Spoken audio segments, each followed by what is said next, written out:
biste postali ovo što sam ja danas, prvo morate proći jedan trening.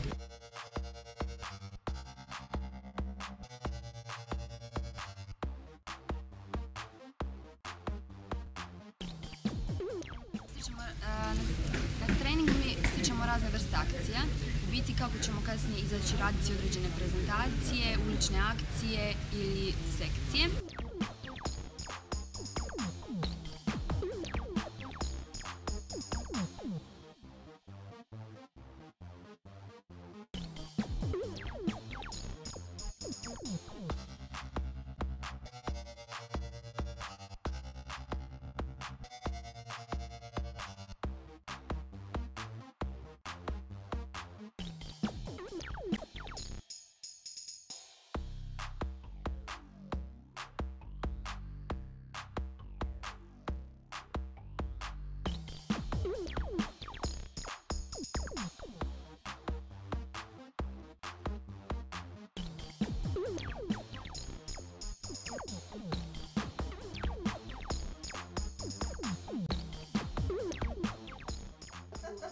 U predjelu, znači polnog organa, na nogama, isto također i na rukama, znači sve to sasvim normalno.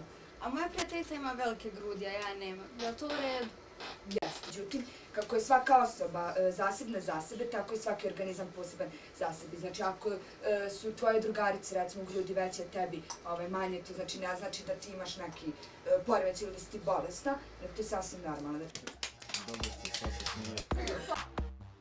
Što mene raduje, stvarno raduje, jeste što ja mogu da prenesem znanje to svojim vršnjacima. Nebitno za sada samo za te prezentacije, ulične akcije i slično, nego opet dođem u situaciju kada me moji prijatelji pitaju za neke stvari i onda se osjećam super kada mogu da im objasnim, da im kažem nešto što znam da je meni bilo jako važno.